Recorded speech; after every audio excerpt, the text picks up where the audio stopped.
कोई भी चीज़ है चाहे जी अपनी ओर खींचती क्यों है हमें, जैसे कोई व्यक्ति है या उसकी बातें हैं या कोई भी वस्तु है विशेष अपनी ओर आकर्षित करती है, हमें एहसास नहीं होता वो सही है गलत, हम खींच चले जाते हैं। ऐसा क्यों होता है?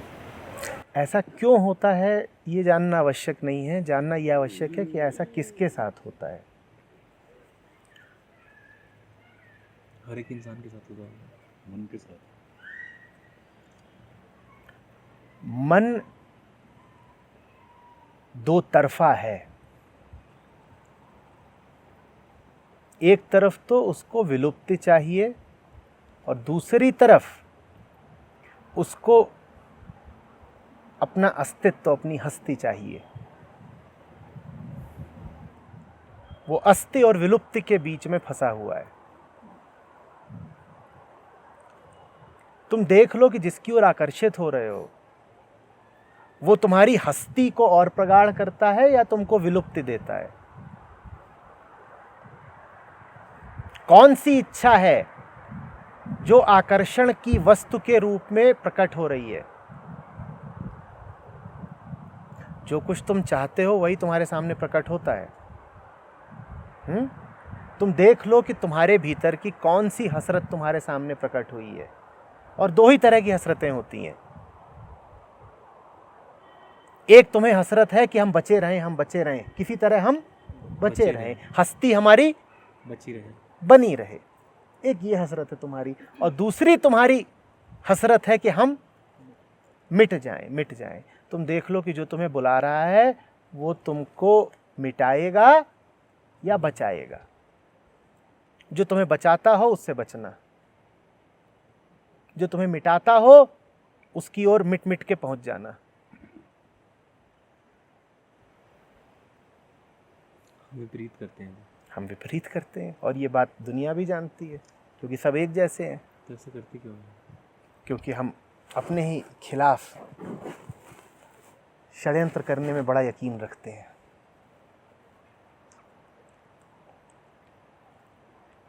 मत पूछो कि ऐसा क्यों करते हैं, तुम देखो कि ऐसा हम निरंतर करते हैं। जब ऐसा कर रहे हो ठीक उस क्षण अपने आप को पकड़ लो कि इस वक्त मैं अपना ही दुश्मन बन रहा हूं, इस वक्त मैं अपने ही खिलाफ साजिश कर रहा हूं। कारण पूछना आवश्यक नहीं है।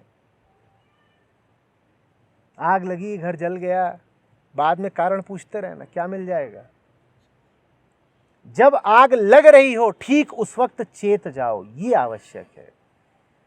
कारण इत्यादि तो मन के खेल हैं। अंततः तो हर चीज का एक ही मूल कारण है, परमात्मा। कारण ढूंढते जाओगे, ढूंढते जाओगे, कारणों के पीछे कारण है और आखिरी कारण वो है जो ऊपर।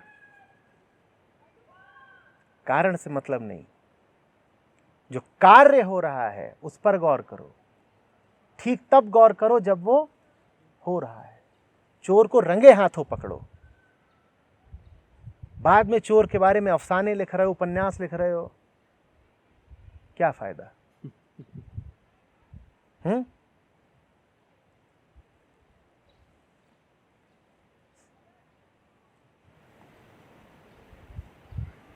आचार्य जी, यही प्रश्न मैंने लिख के दिया था कि जब मैं ऐसे वादियों में यहाँ आता हूँ तो बहुत ज़्यादा मिटने की भावना उठती है। ऐसा लगता है कि मैं खो जाऊँ।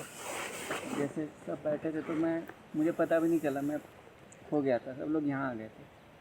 तो और जैसे कोई आकर्षण है कि बस मिट रहा हूँ, लेकिन कोई ऐसी चीज़ जो पकड़े रखती है पीछे से, तो छोड़ती नहीं है।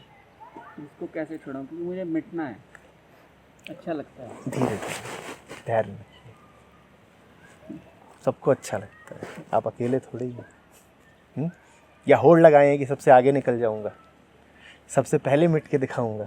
नहीं, ऐसी कोई होड़ नहीं है। तो बस धीरे, मज़ा आता है और सबको आता है, सब आपके ही साथ हैं। दूसरों को भी मदद दीजिए, सहायता करिए। एक चीज़ का और ख्याल करिएगा कि जो लोग आपके मिटने के विरोधी हैं वो भी मिटना चाहते हैं। जीव मात्र की गहनतम ऐक्षणा है विलुप्ति। हम कई बार कहते हैं ना कि मुझे तो मिटना है, पर संसार के बंधन मुझे रोके हुए, मिटने नहीं दे रहे। ये जो लोग तुम्हें बंधन दे रहे हैं, तुम्हें मिटने नहीं दे रहे, ये स्वयं भी विलुप्ति के आकांक्षी हैं, उन्हें भी मिटना है। सब धीरे धीरे मिटेंगे। इन्हीं को जिम्मेवारी कह देते हैं। जिम्मेदारियां भी कह देते हैं, दोषारोपण भी कर देते हैं कि मैं तो कब का समाधिस्थ हो गया होता, ये परिवार ने पकड़ लिया। सब एक से है ना, सबको मिटना है। सब बंधे भी हुए हैं एक दूसरे से। धीरे से। आचार्य जी, इससे बचने के लिए क्या किया जाए? किससे बचने के अशांति हो रही लिए? हो इस वजह से, दूसरे जब अशांति पैदा कर रहे हो कि ऐसा क्यों कर रहे हैं? दूसरे स्थितियां पैदा कर सकते हैं, समझना। अशांति नहीं पैदा कर सकते। वो स्थितियां तुम्हारे भीतर पूर्ववर्ती अशांति को उभार सकती हैं। तुम्हारे भीतर अशांति कोई प्रविष्ट नहीं करा सकता। तुम्हारी अशांति सोई पड़ी थी, किसी ने उसको जगा दिया, ये तो हो सकता है, पर अशांति तुम्हारी है। बाहर ऐसी कोई स्थिति पैदा कर सकता है कि तुम्हें ट्रिगर मिल जाए।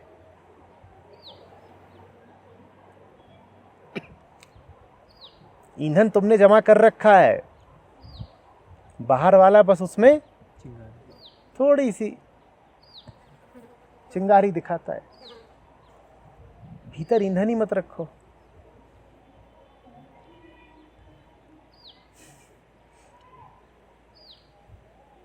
भीतर ईंधन ही मत रखो। इधर कुछ है ही नहीं जो सुलगेगा, तुम जला किसको लोगे?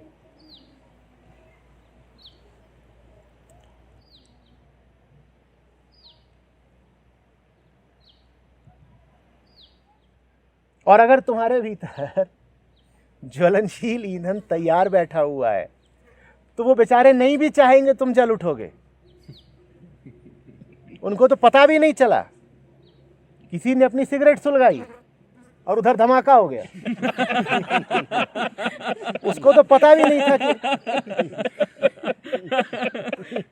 और तुम दोष दे रहे हो, तुम इल्जाम रख रहे हो कि ये इन्होंने हमें जला दिया। वो बेचारा भी ताज्जुब मान रहा हो, कह रहा मैंने क्या किया।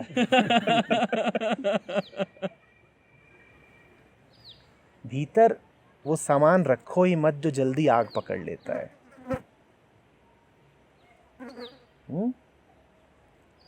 नहीं तो जमाने में चिंगारियां बहुत हैं, और अधिकांशतः जो तुम धमाके सुनते हो, ये जो आग लगती है, वो इसलिए नहीं लगती कि कोई जानबूझकर तुम्हें जलाना चाहता था। वो वैसे ही होता है कि बीड़ी सुलगाई और माचिस पीछे को उछाल दी। पीछे क्या है ये? क्या है ये? ईंधन, सूखी घास।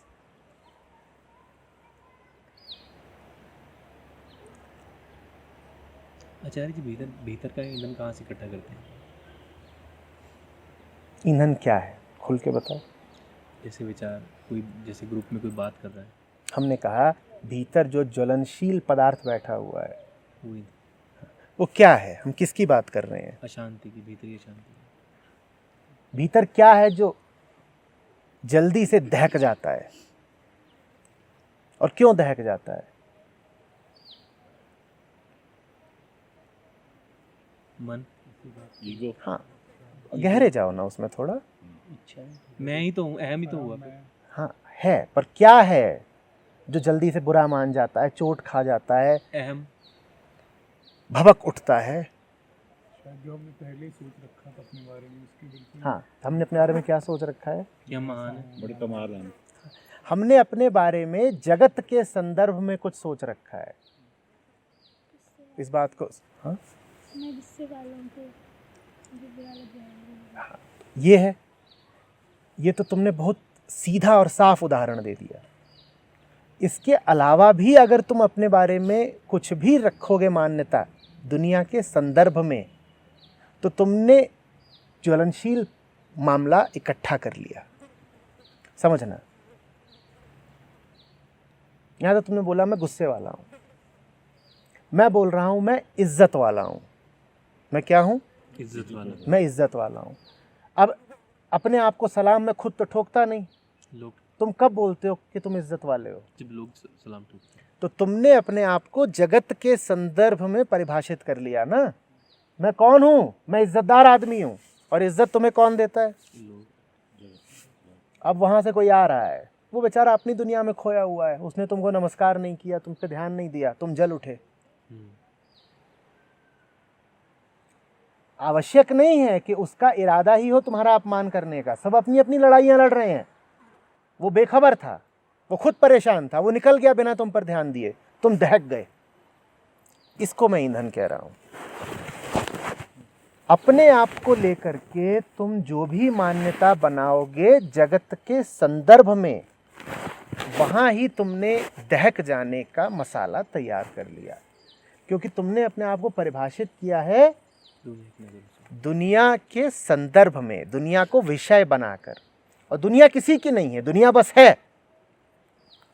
दुनिया बस है। दुनिया तुम्हारी उम्मीदें नहीं पूरी करेगी, दुनिया है ही इसीलिए नहीं किसी की उम्मीदें पूरी करे। तुम्हारी तो यही उम्मीद है कि दुनिया सदा बनी रहे। सबसे बड़ी उम्मीद तो तुम्हारी यही टूटेगी कि दुनिया मिटेगी। कैसे मिटेगी? तुम मरोगे। तो दुनिया आज तक किसी का दिल नहीं रखती, दुनिया तो सबका ही दिल तोड़ती है। जिसने ही अपने आप को दुनिया के संदर्भ में परिभाषित कर लिया, वो बार बार चोट खाएगा। उसके भीतर धमाके होते ही रहेंगे। मैं सुंदर हूं, और मैं कैसे सुंदर हूं? मुझे 5 लोगों ने बताया कि मैं सुंदर हूं। अब एक छठा आया, उसने बदसूरत बता दिया। अरे बदसूरत भी बोलने की जरूरत नहीं है, उसने तारीफ लिखी। उसने तारीफ नहीं की। उसका गुनाह बस इतना कि उसने तारीफ नहीं की। तुम भवक उठे। अब वो बेचारा अचरज करेगा, कहेगा मैंने किया क्या है जो ये इतना नाराज हो रहे हैं? तुमने कुछ नहीं किया, यही दोष है तुम्हारा। तुम्हें तारीफ करनी चाहिए थी, यही कायदा है। आ रही बात समझ में? हमें जो भी चाहिए किससे चाहिए? दूसरों से चाहिए। तो फिर दूसरे के माध्यम से हम में आग लग जाती है, क्योंकि दूसरे तुम्हें सदा वो नहीं देंगे जो तुम चाह रहे हो। और इसमें उनका कोई अपराध नहीं है। तुम भी मांग रहे हो, तुम भी मांग रहे हो, तुम भी मांग रहे हो, तुम भी मांग रहे हो, और सब एक दूसरे से मांग रहे हो। कौन किसको दे? सब तो मंगाइए हैं। मंदिरों के बाहर देखा है कई बार, 100 घूम रहे हैं भिखारी, और उनमें आपस में सर फटा हुआ हो गया। किस बात पर? सबका कहना था कि बाकी सब बहुत कंजूस हैं, भीख नहीं देते। एक भिखारी ने दूसरे भिखारी का सर फोड़ दिया। क्या बोलकर? कि ससुरा कंजूस बहुत है, भीख नहीं देता। तुम्हें समझ में ही नहीं आ रहा कि जो दूसरा है वो भी तो भिखारी है। कौन किसको दे सकता है? यहां पर सब एक से हैं, और जो दे सकता है उसके सामने हम झुकते नहीं।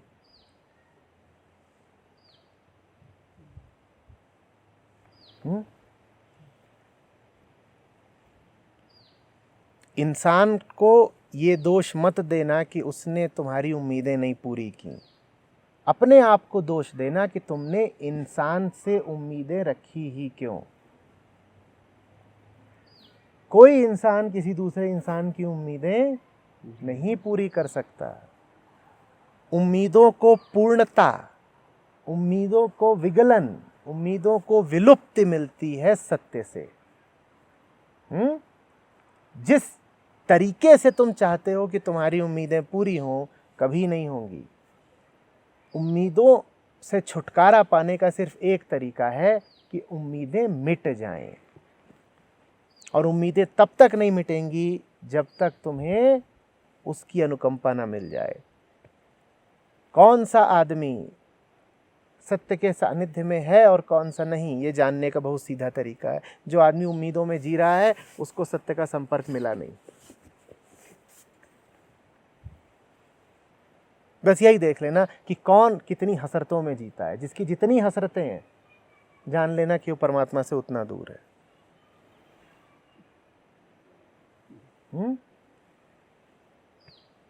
परमात्मा से दूर है, दुनिया के पास है, और दुनिया के पास जाता है, कभी दुनिया को धौंस दिखाता है, चल उम्मीदें पूरी कर। अच्छा, उम्मीद तो पूरी हुई नहीं, तो फिर जाके गिड़गिड़ाता है, चल उम्मीद पूरी कर, तो उम्मीद तो पूरी हुई नहीं। तो फिर जाके घूस देता है, उम्मीद पूरी कर देना, फिर उम्मीद पूरी हुई नहीं। फिर जाके संधि करता है कि चल मैं तेरी पूरी करता हूँ, तू मेरी पूरी कर, उम्मीद तब भी पूरी हुई नहीं। पर ऐसा करते करते जीवन पूरा हो गया। उम्मीद नहीं पूरी हुई, जिंदगी तो पूरी हो गई ना, खेल खत्म, पैसा हजम, खत्म करो। यही हम चाहते थे कि नौटंकी करते करते किसी तरीके से जिंदगी कट जाए। कट गई, लो तुम्हारी साजिश सफल हो गई।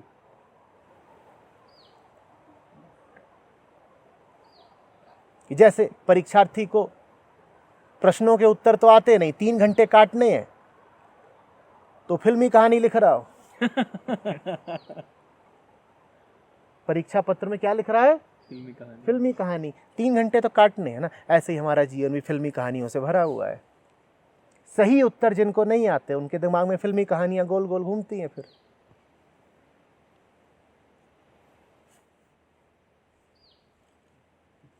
और हम अद्भुत लोग हैं। ये भी हो सकता है कि फिल्मी कहानी लिखने के बाद अगली शिकायत हमें ये हो कि नंबर काहे नहीं मिले।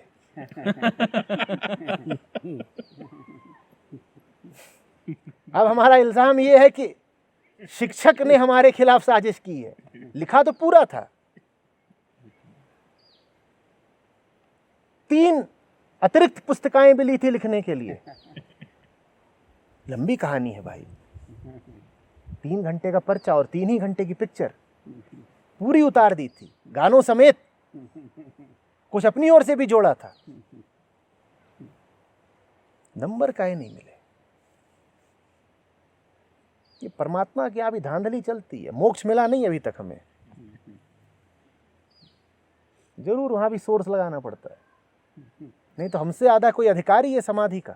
सबसे पहले मुक्ति हमें ही मिलनी चाहिए, मिल नहीं रही। तुम्हें अपनी फिल्मी कहानियों से मुक्ति मिले तो ना तुम्हें मुक्ति मिले।